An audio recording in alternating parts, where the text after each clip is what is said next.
अजपा जप के विषय में कई जिज्ञासाएं रखी जाती है। अजपा जाप कैसे किया जाता है, क्या बातें हैं जो पालन करने चाहिए, कौन से परहेज करने चाहिए, किन बातों से बचना चाहिए। अजपा जाप के विषय में ये सब जिज्ञासाएं और जिज्ञासाओं का समाधान परम पूज्य परमहंस स्वामी श्री नारायण दास जी महाराज की वाणी से आप और मैं ये जानने का प्रयास करते हैं कि अजपा जाप का साधन कैसे किया जाए। जय श्री हरि। पूज्य गुरुदेव के चरणों में बारंबार प्रणाम। सभी नामनिष्ठ साधकों को जय जय श्री सीताराम। पूज्य स्वामी जी लिखते हैं कि भजन दो प्रकार से होता है, एक माला से और दूसरा बिना माला से। बिना माला अथा अजपा जाप। भजन करने का सबसे पहला साधन माला है। मन के लिए यह माला कोड़े के रूप में है। जब तक माला हाथ में घूमती है भजन होता है। माला से भजन की संख्या मालूम होती है, ऐसा कहा जाता है। भजन के भागी कई हैं, गुरु माता पिता जिस राज्य में भजन किया जाए, वस्त्र अन्न देने वाले। एक दिन रात में 24 घंटे और लगभग 21,600 श्वास एक मनुष्य देह में चलती है। स्वामी जी कहते हैं प्रत्येक मनुष्य को इतना जप तो अवश्य करना चाहिए। वे कहते हैं कि कपड़े की थैली में माला को लेकर उसके अंदर माला को धीरे धीरे फेरते हुए नामी के स्वरूप का दर्शन करते हुए नाम को लेना चाहिए। अजपा जाप जो लिखा गया, जो देखा गया, जो लिखा गया, स्वामी जी कहते हैं पहले वैखरी वाणी से, फिर कंठ से, फिर हृदय से, फिर नाभि से श्वास के स्वात साथ ये जाप प्रारंभ होता है। अजपा जाप का साधन जिह्वा से 1 वर्ष अर्थात वैखरी वाणी से, कंठ से 2 वर्ष तक, हृदय से फिर 2 वर्ष और नाभि से 7 वर्ष। इस प्रकार 12 वर्ष तक जब साधक निरंतर अपने इष्ट के नाम को जपता रहता है तो यह अजपा जाप प्रारंभ हो जाता है। वे कहते हैं कुछ कुछ साधकों की अनन्यता के कारण कुछ पूर्व भी इसका अभ्यास हो जाने से यह अजपा, ये श्वास श्वास रोम रोम का सुमिरन आरंभ हो जाता है। ये साक्षात जागृति की अवस्था है, भगवान के सम्मुख होने की अवस्था है।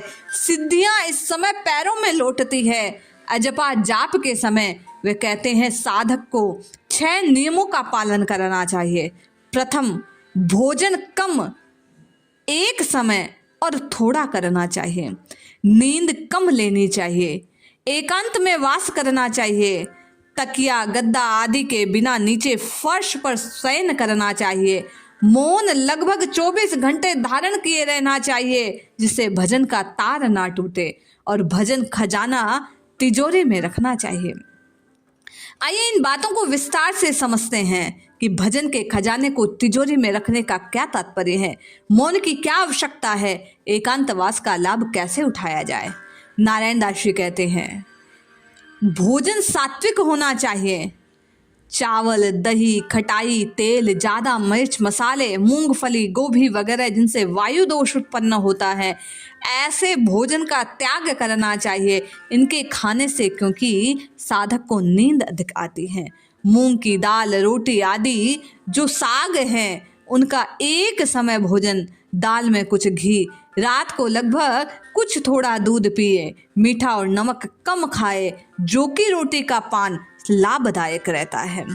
नींद कम करने का साधन है रात को 10 बजे 1-1 घंटे महीने महीने बढ़ाना प्रारंभ करना चाहिए। 1 महीने 11 बजे, फिर 12 बजे, फिर 2 बजे, इस प्रकार बढ़ाते बढ़ाते निरंतर अभ्यास करते करते नींद को पहले बहुत कम करना चाहिए। नींद के खुमार जब दिमाग में घूम लगे तो चकरा कर शरीर जमीन पर गिर पड़ता है, थोड़ी चोट भी लग सकती है, ऐसा ख्याल नहीं करना चाहिए। साधन को छोड़े नहीं, नाम जपते रहे, धीरे धीरे इस निद्रा पर विजय पाई जा सकती है। रात के समय कमरे में दूसरा कोई ना हो, सोते हुए आदमी को देखकर आलस्य आने लगता है, भजन में विघ्न होता है। इसलिए कहते हैं स्वामी जी कि एकांत में बैठकर नाम का स्मरण करना चाहिए। तकिए गद्दे पर रात को बैठने से आराम मिलेगा, आराम आने से नींद आएगी। इसलिए ऊन या कुशा के आसन पर बैठकर रस्सी का एक झूला डालकर एक गोल डंडा बांध देना चाहिए, जिससे ज्यादा नींद ना आवे। सहारे खड़े होकर 10-15 मिनट भजन करने पर नींद का खुमार निकल जाता है। तेज रोशनी रात भर रखनी चाहिए। एकांत में भजन करना चाहिए। इस प्रकार भजन निरंतर चलता रहता है। मौन 24 घंटे रखने का प्रयास करने का कहते हुए वे कहते हैं कि इससे भजन तेल धारावत चलता है। बोलने से भजन की डोरी टूट जाती है, विक्षेप उत्पन्न होता है। वे कहते हैं गृहस्थ साधकों के लिए कठिन है, किंतु प्रयास करने से धीरे धीरे उनको आदत में आने लगता है। भजन खजाने को तिजोरी में इस प्रकार रखने का कहते हैं कि जैसे लूटने से धन को बचाने के लिए तिजोरी में रखा जाता है, उसी प्रकार गृहस्थ को किसी के घर का भोजन वगैरह न करते हुए जो नाम जपता है, सावधानी पूर्वक अपनी नेक कमाई को गुप्त रखना चाहिए। गागा कर नहीं सुनाना चाहिए। महात्माओं को जो इस साधन और जाप को करते हैं, माया बड़ा दुख देती है। दुनिया के लोग सब खजाना लूट कर ले जाना चाहते हैं, आशीष पाना चाहते हैं, सिद्धियां पाना चाहते हैं, अपने उपयोग में लेना चाहते हैं। इसलिए साधक को भजन छिपा कर रखना चाहिए। भजन का खजाना खर्च न कर रूखा सूखा टुकड़ा गंगा जल पीकर शरीर का निर्वाह करते रहना चाहिए। ये अजपा जाप के साधन गृहस्थों के लिए कठिन है, लेकिन 2 वर्ष तक वे कहते हैं जब अभ्यास किया जाता है तो धीरे धीरे भजन का प्रभाव बढ़ता है और भगवान नारायण की कृपा होती है। परम आनंद जीवन में छाना लगता है। वे कहते हैं महात्मा रामदास जी ने अपनी पुस्तक दास बोध नामक ग्रंथ में मनुष्य को 13 या 14 कोटि चाप करने की बात कही, जिससे भगवान का दर्शन होता है।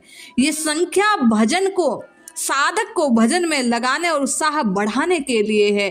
भगवान के प्रति अनन्यता होने से भगवान तत्काल मिलते हैं। साधक को अपने से पूज्य संतों की वाणी पर विश्वास करते हुए निरंतर इस प्रकार भजन करना चाहिए। पहले जिह्वा से, फिर कंठ से, फिर हृदय से और फिर नाभि से श्वास श्वास के भजन का अभ्यास करना चाहिए। इसी से अजपा जाप पुष्ट होता है। 6 बातों का ध्यान रख। जब साधक निरंतर भजन करता है तो 12 वर्ष बीतते बीतते रोम रोम पोर पोर श्वास श्वास राममय हो जाता है। हम आप भी स्वामी जी के कहे अनुसार इस भजन का प्रयास करें, इस प्रकार भजन का प्रयास करें, इस प्रकार राम जी के नाम को गाने का प्रयास करें। निश्चित लाभ होगा। जय श्री हरि।